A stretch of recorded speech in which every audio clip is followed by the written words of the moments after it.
ओम विद्योदाम समप्रभां मृगपतिं स्कंधस्थितां भीषणां कन्याभिकरवालखेट विलसत् हस्ताविरासेवितां हस्तै चक्रगदाशिकेट विशिखां चापं गुणं तर्जनीं विभ्राणमनलात्मिकां शशिधरां दुर्गां त्रिनेत्रां भजे। नमस्कार, चंद्र प्रधान कर्क राशि वालों, आपकी राशि के दृष्टिकोण से, कर्क राशि के दृष्टिकोण से जो जनवरी का अंतिम काल है वो कैसा रहेगा जान लीजिए।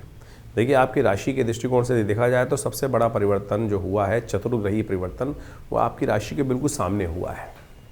सूर्य आके बैठ गए हैं, शुक्र साथ में है, बुध साथ में है और साथ में उनके जो हैं वो मंगल भी विराजमान है और तीन तीन ग्रह अस्त अवस्था में पूरा जो राशि मंडल है वो आपकी राशि के बिल्कुल सम्मुख आकर विराजमान हो गया है। ऐसे में ध्यान रखना, जो शुक्र और बुध के अस्त होने के कारण से क्या होता है कि सामर्थ्य उतनी कर नहीं पाते हैं और गुस्सा बहुत ज़्यादा आता है, फ्रस्ट्रेशन बहुत ज़्यादा बढ़ जाती है। तो छोटी छोटी बातों में फ्रस्ट्रेशन ना हो, इस बात का ध्यान रखना चाहिए। वाणी में इन दिनों आपके थोड़े दोष चलते दिखाई दे रहे हैं, जो भी बोलें सोच समझ के बोलें, अन्यथा व्यर्थ बोलने के कारण से और वो कहीं ना कहीं बाद में दिक्कत होने के योग बनते दिखाई दे रहे हैं। तो इसमें थोड़ा सा सावधानी के साथ चलने की ज़रूरत है। चीज़ें अच्छे योग बनाएंगे आपके लिए। कुछ खास तौर पे ऐसे योग बनते दिखाई दे रहे हैं जो आपके लिए कहीं ना कहीं यश और कीर्ति और धन दोनों को देने के योग भी आपके लिए पॉजिटिव बनाते दिखाई दे रहे हैं। कब बनेंगे वो योग, सिलसिलेवार तरीके से जान लीजिए। कब आपको बैक फुट पे रहना है, कब आपको फ्रंट फुट पे रहना है, वो सब चीज़ें, चाहे वो रिलेशनशिप्स में हो, चाहे वो आपके व्यवसाय में हो, ध्यान रखना चाहिए। कब आगे बढ़ना है, कब पीछे कदम हटाना है। जिसको ये चाल आ गई वो सही समय पर जो है चीज़ों को लाभ की तरफ, अपनी तरफ ले जा सकता है। 21 तारीख के दिन तृतीया का तिथि है और साथ साथ बुधवार का योग है। आपकी राशि के दृष्टिकोण से देखा जाए तो कहीं ना कहीं कीर्ति का योग बनता दिखाई दे रहा है, लाभ का योग बनता दिखाई दे रहा है, श्री का, लक्ष्मी का योग भी बनता दिखाई दे रहा है। थोड़ी आवश्यकता रहेगी भाग्य को जगाने की। इन दिनों थोड़ा सा शांत भाव से समझने की ज़रूरत है, चीज़ों को शांति के साथ करने की ज़रूरत है। बहुत ज़्यादा एग्रेसिव होकर कार्य करने से, अपनी चीज़ों को करने से कहीं ना कहीं बवाल हो सकता है। इसलिए थोड़ा सा बैकफुट पे रहिए और चीज़ों को समझते हुए कार्य करें। झगड़ों में ना फंसें, इस बात का ध्यान रखते हुए, तभी आप लाभ ले सकते हैं चीज़ों का। नहीं तो क्या होगा, कहीं ना कहीं आपने कुछ बोला और सामने वाले समझा कुछ और खेल कुछ और हो गया, तो लाभ का समय झगड़े में चला जाएगा।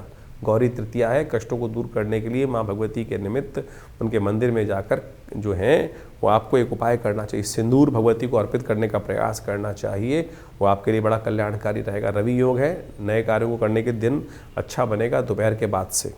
22 तारीख चतुर्थी का दिवस है, क्षय तिथि है, इस बात का ध्यान रखना। जो चतुर्थी जो एक रिक्ता तिथि मानी जाती है और रिक्ता तिथि कई बार क्या होती है, नई चीज़ों को अग्रसित करने में कहीं ना कहीं कमी डालती है। ऐसे में गणेश जी का स्तवन करना चाहिए। इस दिन दो ग्रह परिवर्तन की तरफ जा रहे हैं। बुध और शुक्र जो है वो चंद्रमा के नक्षत्र में प्रवेश करेंगे और ये चंद्रमा के नक्षत्र में प्रवेश करने से थोड़ा सा उनमें अच्छा पॉजिटिव चेंजेस आने के योग बनेंगे। थोड़ा सा बुद्धि जागनी शुरू होगी, परिवर्तन की तरफ चलनी शुरू होगी। आपकी राशि के स्वामी के नक्षत्र में बुध का और शुक्र का योग आने के कारण से उन आपकी स्पेसिफिक राशि के कारण से उनको कहीं ना कहीं पॉजिटिव होने का रास्ता बनता दिखाई दे रहा है। जो घी है वो टेढ़ी उंगली से निकलता है और वो युक्ति आपके दिमाग में आती दिखाई दे रही है। चीज़ों को ठीक करने का रास्ता आपको प्राप्त होता दिखाई दे रहा है, जो आपके लिए श्री और लक्ष्मी दोनों को देने का योग बहुत अच्छे से बनाएगा। 23 तारीख का दिन बसंत पंचमी का दिन है, शुक्रवार के दिन पड़ रही है बसंत पंचमी। लक्ष्मी को देने वाली है क्योंकि श्री पंचमी और बसंत पंचमी दोनों एक साथ ही पड़ती हैं। इस दिन ग्रह नक्षत्रों के दृष्टिकोण से परिवर्तन का समय सुबह सुबह शुरू हो रहा है, जो आपके लिए अच्छा रहेगा। बसंत पंचमी का सुंदर अवसर है, अनसूत साया माना जाता है। तो ऐसे में सुंदर पुण्य कार्य करने की तरफ अग्रसित होना चाहिए। तीर्थ यात्रा पे ज़रूर जाना चाहिए और ग्रह भी कह रहे हैं कि यात्रा में जाकर धर्मस्थलों पे जाने से आपके भाग्य को जागने का रास्ता बनता दिखाई देगा। इस दिन श्री पंचमी भी रहती है, इस बात का ध्यान रखना चाहिए। बहुत सारे लोग बसंत पंचमी के दिन केवल सरस्वती जी की पूजा करते हैं।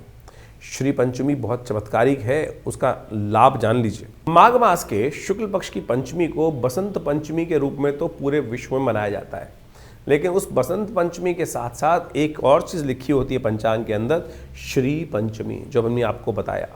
श्री पंचमी, श्री यानी लक्ष्मी, लक्ष्मी जी की पंचमी भी इसको माना जाता है। लेकिन कालांतर में हुआ क्या है, लोग बहुत सारी बातें भूल गए। इस दिन लक्ष्मी जी का भी प्राकट्य शास्त्र में वर्णित किया गया है। शास्त्र में कहा जाता है कि जब इंद्र जो थे श्री विहीन हो गए, इंद्र एक कथा शास्त्र में आती है और उसको समझने की आवश्यकता है कि कि इंद्र जब श्री विहीन हो गए थे तो ऋषि दुर्वासा के श्राप के कारण से, तब क्या हुआ था कि महालक्ष्मी उनको त्याग कर पूरे संसार को, जब दुर्वासा जी ने श्राप दिया इंद्र को श्री विहीन हो जाने का, तब हुआ क्या, कालांतर में धीरे धीरे इतना ज़्यादा वर्चस्व चल रहा था त्रैलोक्य के अंदर इंद्र इत्यादि देवताओं का कि सबको श्री की भरमार थी, ऐश्वर्य की भरमार थी। धीरे धीरे उदासीनता आई और महालक्ष्मी को लगा कि उनका सम्मान ही नहीं रहा है। जितने बड़े घर होते हैं देखिए कि लक्ष्मी के किस प्रकार से बेकदरी कई बार होने लगती है, और जब लक्ष्मी की बेकदरी होने लगती है, उनका अपमान होने लगता है, झूठे हाथों से ही सब कार्य चलने लगते हैं, अशुद्धता सब जगह व्याप्त होने लगती है, महालक्ष्मी का ध्यान नहीं रहता है। आप समझें कि इस प्रकार से झूठे हाथों से पैसे को छूना और अनेक प्रकार के गलत कार्यों में धन का उपयोग करना, लक्ष्मी साक्षात भगवती हैं और उनका उपयोग गलत कार्यों में करना शुरू कर देते हैं लोग। तो क्या होता है कि लक्ष्मी श्राप दे देती हैं, ऐसे में उदासीन हो जाती हैं, चली जाती हैं, चलायमान चंचला है लक्ष्मी। तो इस बात का ध्यान रखना चाहिए। यही हुआ देवताओं के साथ। तो कहा जाता है कि जब देवता श्रीविहीन हो गए दुर्वासा के श्राप के कारण से, तब महर्षि बृहस्पति ने उनको कहा कि भगवती महालक्ष्मी की उपासना शुरू करो। तब उन्होंने, कहा जाता है कि मार्गशीर्ष के विशेषतर महीने से माँ भगवती की, देवी भागवत के अंदर एक कथा ही है, देवी भागवत के अंदर कि मार्गशीर्ष के महीने की जो पंचमी थी, उस दिन से इंद्र ने भगवती की आराधना आरंभ करी। और फिर योग ऐसा बना कि जिस प्रकार से श्री को प्राप्ति करने के लिए सागर मंथन हुआ। और कहा जाता है कई जगह कथाओं के अनुसार से इस श्री पंचमी के दिन माँ भगवती का प्राकट्य वर्णित किया गया है। बसंत पंचमी के दिन श्री पंचमी इसलिए लिखी गई, तो देवी पुराण के अंदर इस कथा को शास्त्र बताया गया है। तो ये भगवती की जयंती भी है। तो माँ भगवती सरस्वती और माँ लक्ष्मी दोनों की जयंती मानी गई है। तो इस दिन विशेष तौर पर महालक्ष्मी को प्रसन्न करने के लिए महालक्ष्मी का यज्ञ विशेष तौर पर किया जाना चाहिए। महालक्ष्मी का यज्ञ विभिन्न मंत्रों के द्वारा किया जाना चाहिए। तो उसमें क्या है, सबसे श्रेष्ठ मंत्र है ओम। वैसे तो श्री सूक्त है, भगवती महालक्ष्मी का जो श्री सूक्त है, जिसको लक्ष्मी सूक्त के रूप में जाना जाता है, जो ऋग्वेद के अंदर आई 16 ऋचाएँ हैं, उनके द्वारा भगवती का स्तवन जो महर्षि भृगु के द्वारा बनाई गई हैं, तो वो बड़ी चमत्कारी है। तो ऐसे में उनका यदि उपयोग किया जाए तो कहा जाता है कि महाभगवती की कृपा अवश्य हो जाती है। और इस दिन तो उनके प्राकट्य के समय में अवश्य उनका ध्यान करना चाहिए।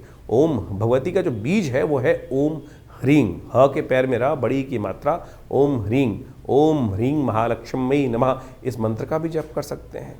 या भगवती का अद्भुत मंत्र है जिनको कहा जाता है श्री सूक्त।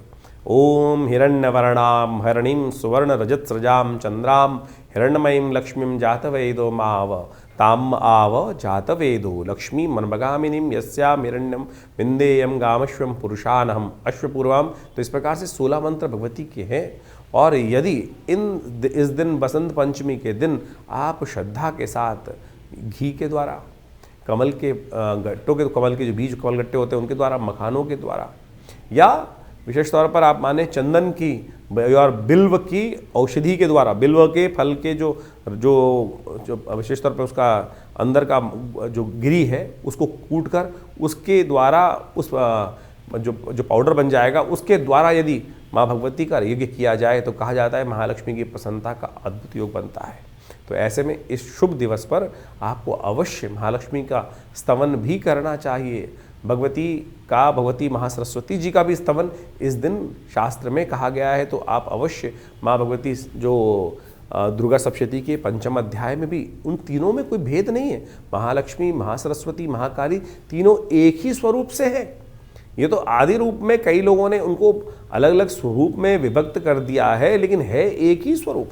माँ भगवती दुर्गा का ही इन तीनों में स्वरूप एक ही रूप से कहा गया है। तो जो भी मंत्र आप पढ़ते हैं, सर्वमंगल मांगल्ये शिवे सर्वार्थ साधिके शरण्ये त्र्यंबके गौरी नारायणी नमोस्तुते, और दुर्गा सप्तशती इसका प्रत्यक्ष उदाहरण है कि कैसे माँ भगवती का प्रादुर्भाव हुआ है, किनसे हुआ है, कैसे हुआ है। तो ये सारा का सारा वर्णन शास्त्र में बताया गया है।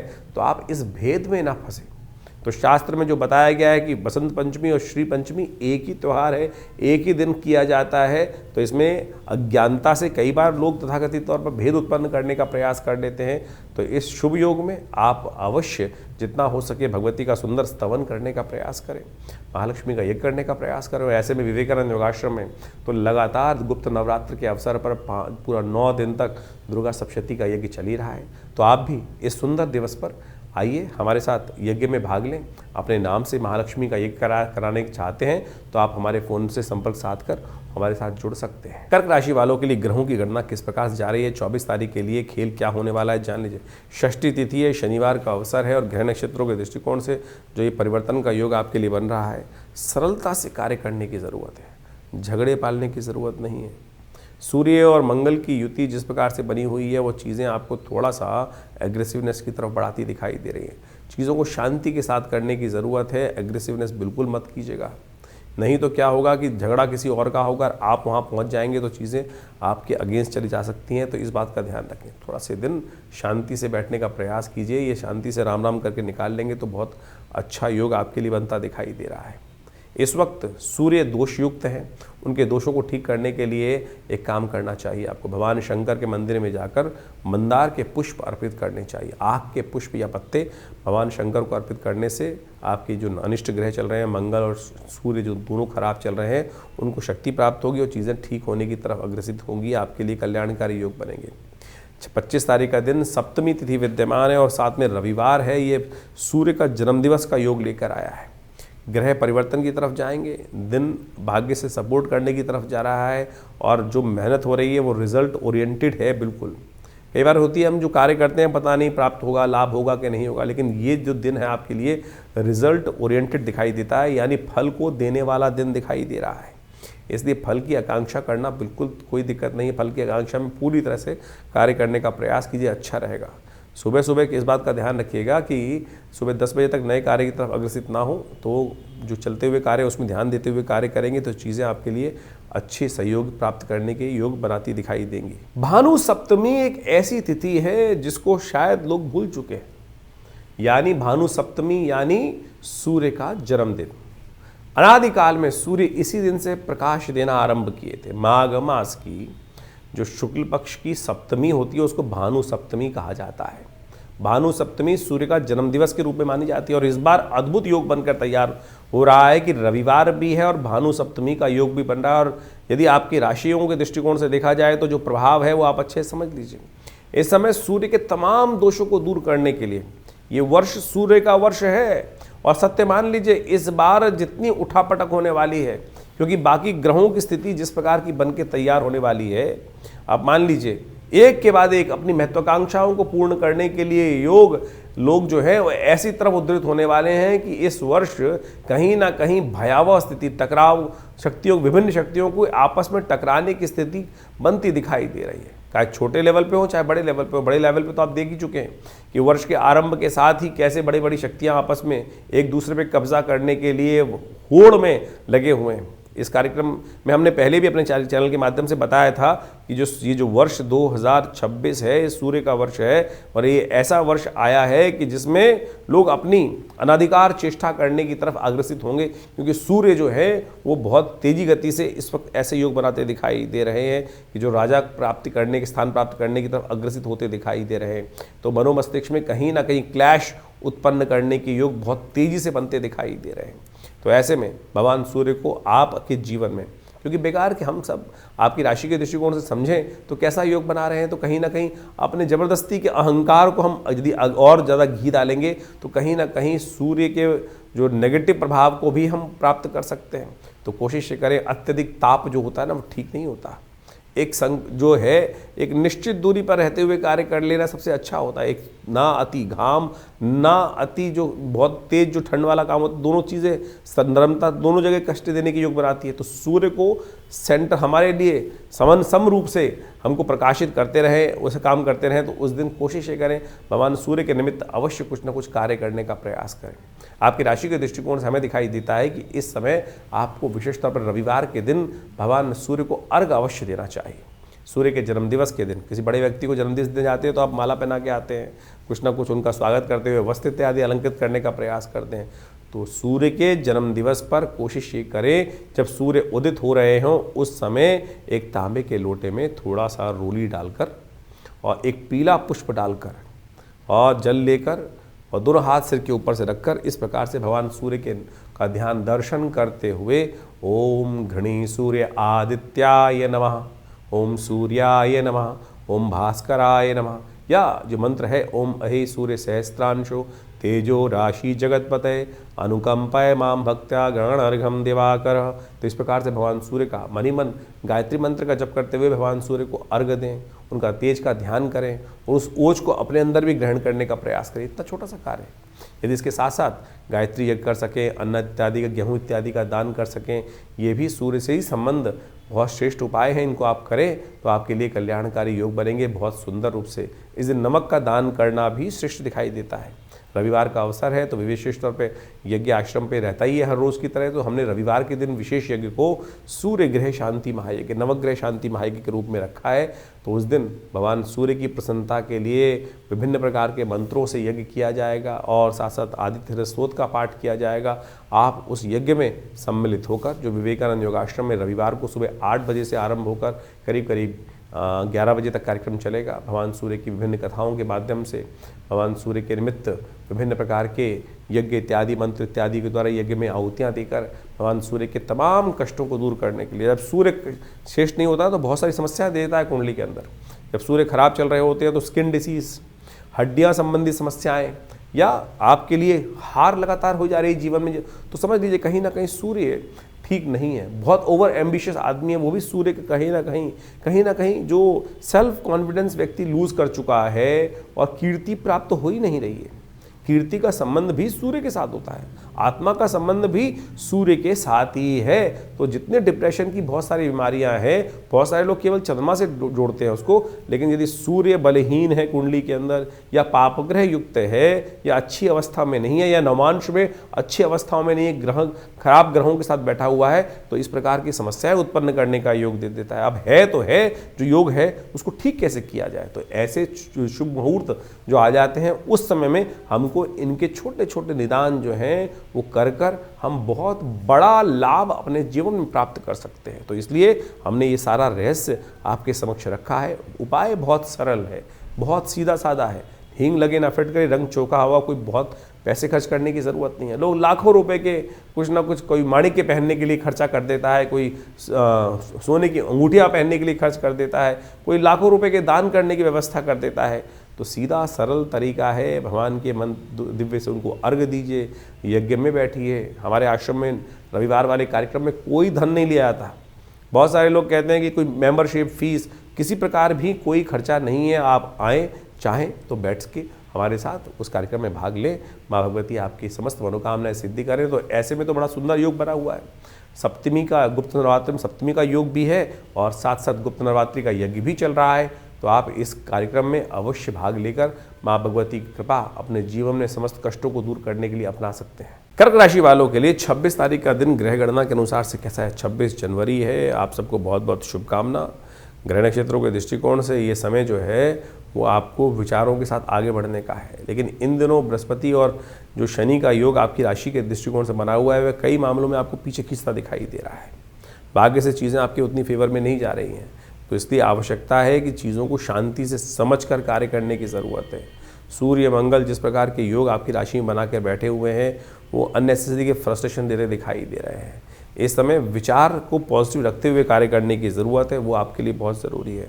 सोमवार का अवसर है, चावल का दान करने का प्रयास कीजिए, वो आपके चीज़ों को ठीक करेंगे, मन को शांत करेंगे। 27 तारीख का दिन नौमी तिथि विद्यमान है, मंगलवार के साथ योग पड़ रहा है और ऐसे में तिथियों को समझते हुए कार्य करने का प्रयास करना चाहिए। आपके ग्रह परिवर्तन की तरफ जा रहे हैं और ये कहीं ना कहीं चंद्रमा उच्च होने के कारण से विचारों में बड़ी पॉजिटिविटी रहेगी। कहीं ना कहीं सही दिशा आपके मनोमस्तिष्क में आती दिखाई दे रही है। इसलिए जो कार्य जिसमें लिप्त हैं उसमें पीछे पैर हटाने की ज़रूरत नहीं है। पूरी तरह से आगे बढ़ते हुए कार्य करें, चीज़ें बिल्कुल पॉजिटिव वे में आगे बढ़ने की तरफ जाएंगी। थोड़ा मंगल को बल दीजिए, क्योंकि मंगल इन दिनों कमज़ोर हैं और सही दिशा में थोड़ा सा कार्य करने में जो दिक्कत आ रही है वो मंगलवार और गुप्त नवरात्रि का अंतिम दिवस है। इस दिन विशेष तौर पर सुंदरकांड का पाठ, भगवती का पूजन कर लेने से मंगल के दोषों को ठीक करने में अद्भुत सहायता प्राप्त होगी। 27 तारीख के दिन एक खास योग बन रहा है, वो आपको अच्छे से समझ लेना चाहिए। इस दिन गुप्त नवरात्र की 9वीं तिथि है और साथ साथ मंगलवार का योग भी बन रहा है। ये मंगल को जब भी कोई अनुष्ठान जब पूर्ण करने का योग बनता है तो कहा जाता है ऐसे में मनोकामनाओं को सिद्धि के लिए अद्भुत योग बनता दिखाई दे रहा है। 9वीं और मंगलवार का योग माँ भगवती को प्रसन्न करने के लिए बड़ा सुंदर, ग्रह नक्षत्र चंद्रमा उच्च के होकर विराजमान है इस दिन। तो ये योग मनोकामना सिद्धि के लिए बड़ा अद्भुत शास्त्र के दृष्टिकोण से वर्णित किया गया है। हमने विवेकानंद योगाश्रम में जो 9 दिन से चल रहा गुप्त नवरात्रि का यज्ञ है, माँ भगवती का चंडी यज्ञ जो चल रहा है, उसकी पूर्णाहुति की वेला रहेगी। और साथ साथ मंगलवार का सुंदरकांड का पाठ रखने का भी हमने सुंदर कार्यक्रम रखा है। तो आप इस सुंदर योग पर माँ भगवती की सुंदर स्तुति और साथ में हनुमान जी का मंगलवार का सुंदर योग जो बना है ना, उसका सानिध्य लेने का प्रयास कीजिए। माँ भगवती की कृपा से समस्त मनोरथ सिद्ध होने के अद्भुत योग आपकी राशि में बनते दिखाई दे रहे हैं। ध्यान रखिएगा, ये योग बहुत ही चमत्कारी है, बहुत ही मनोकामनाओं को सिद्ध पूर्ण करने वाला है। हमने 9 दिन तक जिस प्रकार से माँ भगवती की सुंदर आराधना करने का योग बनाया है, जो भगवती के विभिन्न यज्ञ 9 दिन तक सप्तशती के यज्ञ चले हैं, उसके साथ साथ अंतिम में भंडारा और साथ साथ माँ भगवती की सुंदर आरती और सुंदरकांड मंगलवार पढ़ने के कारण से जो हमारा रेगुलर सुंदरकांड चलता है शाम के समय, उसका एक भव्य कार्यक्रम विवेकानंद योगाश्रम में रखा गया है। आप सब सादर आमंत्रित हैं। इसी अवसर पर, 9वीं के अवसर पर कहा जाता है कि जो भगवती का दर्शन 9वीं के दिन करते हैं, और ये दुर्गा सप्तशती के अंदर स्वयं जो 12वां अध्याय वह वर्णित है, माँ भगवती दुर्गा उनकी मनोकामना सिद्ध कर देती हैं पूर्णता। और उसमें मंत्र आया है, सर्वा बाधा विनिर्मुक्तो धनधान्य सुतान्विता मनुष्यो मत प्रसादेन भविष्यति न संशय, कि ऐसे में कोई संशय नहीं है। तो आप सब सादर आमंत्रित हैं इस जो पूर्णाहुति का यज्ञ है इसमें भाग लेने के लिए। तो ये करीब करीब शाम के 5 बजे से कार्यक्रम आरंभ होकर जो करीब करीब रात्रि में 10 बजे तक चलेगा। आप सब सादर आमंत्रित हैं विवेकानंद योगाश्रम में इस नवरात्रि के साथ साथ सुंदरकांड के पाठ में। माँ भगवती आपकी मनोरथ सिद्ध अवश्य करेंगी। कर्क राशि वालों के लिए 28 तारीख का दिन ग्रह नक्षत्रों के दृष्टिकोण से बड़ा विशेष रहेगा। क्यों? क्योंकि उस दिन मंगल को शक्ति प्राप्त हो रही है। मंगल जो है वो परिवर्तन की तरफ चल चुके हैं और अब वो श्रवण नक्षत्र में प्रवेश कर रहे हैं। और ये श्रवण नक्षत्र में प्रवेश करने के कारण क्या होता है कि थोड़ी सी मंगल जो है वो जो इस वक्त उच्च के होने के बावजूद भी फ्रस्ट्रेटेड हैं और कहीं ना कहीं बवाल करते दिखाई दे रहे हैं। बार बार आपको कहीं ना कहीं मन में शक्ति देते हैं कि उठ चल कर, और फिर कहीं ना कहीं आप बैठ जाते हैं। अब थोड़ी थोड़ी शालीनता से उसमें शक्ति प्राप्त होने का धीरे धीरे योग बनता दिखाई देगा और बहुत जल्दी शुक्र भी उदय हो जाएंगे। और इन दोनों की युति से नई दोस्ती, नई रास्ते, नई नीति कहीं ना कहीं कारगर साबित होने की तरफ अग्रसित होती दिखाई दे रही है। बुधवार का अवसर है, कोशिश ये करें भगवान गणेश जी का सुंदर स्तवन करें, पीले पुष्प उन्हें अर्पित करें, कल्याण होगा आपकी राशि के दृष्टिकोण से। 29 तारीख एकादशी का दिन है, जया एकादशी का शुभ योग लेकर आई ये तिथि, धन योग लेकर आई आपकी राशि के दृष्टिकोण से। लेकिन ध्यान रखना है, थोड़े खर्चे भी ज़्यादा बढ़ते दिखाई दे रहे हैं। धन आने के योग है लेकिन लीकेज अगर बंद नहीं हुई तो कहीं ना कहीं जो इतना लाभ की रास्ते हैं उतने नहीं हो पाएंगे। इस बात का ध्यान रखना चाहिए। भगवान विष्णु का सुंदर पूजन और इस दिन व्रत रखना आपके लिए बड़ा कल्याणकारी रहेगा। जय एकादशी है, विजय को देने वाली एकादशी है। कहा जाता है भगवान विष्णु का सुंदर पूजन समस्त अनिष्टों को दूर करता है। भगवान विष्णु पालक माने जाते हैं, पालन करने वाले हैं और उनकी आराधना समस्त रूप से विघ्नों को दूर करने वाली मानी जाती है। 30 तारीख द्वादशी तिथि विद्यमान है, शुक्रवार का अवसर है और इस दिन जो धनयोग आपकी राशि में बना हुआ है थोड़ा खर्चीला साबित होता दिखाई दे रहा है। धन प्राप्त करने के, लाभ प्राप्त करने की उम्मीद में अननेसेसरी चीज़ों में थोड़े से ज़्यादा आप व्यस्त होते दिखाई दे रहे हैं। चीज़ों को छोड़ने का प्रयास करें, जैसे चल रही हैं चलने दें। उनमें ज़बरदस्ती कुछ ना कुछ जो चीज़ें आपके हाथ में नहीं है उसमें ना पड़ने का प्रयास करें। देखिए धीरे धीरे चीज़ें अपने आप बदलेंगी। बहुत ज़्यादा प्रयास की तरफ ना जाएं। चीज़ें समझें शुक्र उदय हो रहे हैं, अपने आप शुक्र उदय होते ही चीज़ें देखिए वो विचार और रास्ता आपको देने के योग बनते दिखाई देंगे। ऐसे में आपकी राशि के दृष्टिकोण से आप ये बात समझ लें कि बहुत सारी चीज़ भाग्य से बनती हैं। कई बार भाग्य स्ट्रगल करा रहा होता है और हम ज़बरदस्ती पंगे ले रहे होते हैं, तो धीरे धीरे ध्यान रखने का प्रयास करें। इस दिन शुक्र प्रदोष है। महालक्ष्मी कृपा प्राप्त करने के लिए व्यक्ति को सुगंधित द्रव्य से भगवान शंकर का अभिषेक करना चाहिए। देव कृपा से लाभ प्राप्ति के योग बनते हैं। 31 तारीख का दिन त्रयोदशी तिथि विद्यमान है, शनिवार का अवसर है और इस दिन शुक्र उदय होने के साथ साथ एक ग्रह परिवर्तन की तरफ जा रहे हैं। मंगल जो है विशेष तौर पर शुक्र के नक्षत्र में ही, शुक्र जो है मंगल के नक्षत्र में प्रवेश कर रहे हैं, धनिष्ठा नक्षत्र में प्रवेश कर रहे हैं और देखिएगा ये दोनों जो संबंध बदलने की तरफ जा रहे हैं, ये नई दोस्ती भी कराएंगे, आनंद भी देंगे और साथ साथ नई शक्ति का भी प्राप्त करने के योग आपकी राशि में बनते दिखाई देंगे। तो इस प्रकार से आपने ग्रहों का योगा योग समझा। ग्रहों के योगा योग के कारण से ही जीवन में घटनाओं का जो आगे सृजन होता है वो वास्तविक तौर पे समझा जा सकता है। ग्रहों का योगा योग कब हमारे लिए शुभ है, कब हमारे लिए अशुभ है, ये ज्योतिष की काल गणना बहुत प्रत्यक्ष रूप से समझा सकती है। आने वाला समय किस करवट बैठने वाला है, हमारे साथ क्या कुछ होने के योग हैं और कब हम अपने जीवन के योगा योगों को अपने लिए शुभ उपयोग कर सकते हैं, इसको इस प्रकार समझें। बहुत सारे लोग कहते हैं कि नहीं ऐसा कुछ नहीं हो सकता है। बिल्कुल, आप तो हर रोज़ इसी प्रकार का कार्य करते हैं। आपके अनुभव से आपको पता है कि कब सर्दी आने वाली है, कब गर्मी आने वाली है, कब बरसात होने के योग हैं, तो आप अपने आप को उससे पहले तैयार कर लेते हैं। सर्दी से पहले गर्म कपड़े खरीद लेते हैं और गर्मी आने से पहले उसके अनुसार से अपने घर में व्यवस्था कर लेते हैं, जिससे आपके लिए क्या होता है कि वातावरण के अनुसार से अपने आप को व्यवस्थित करने का मार्ग बन जाता है। ये आपका अनुभव है।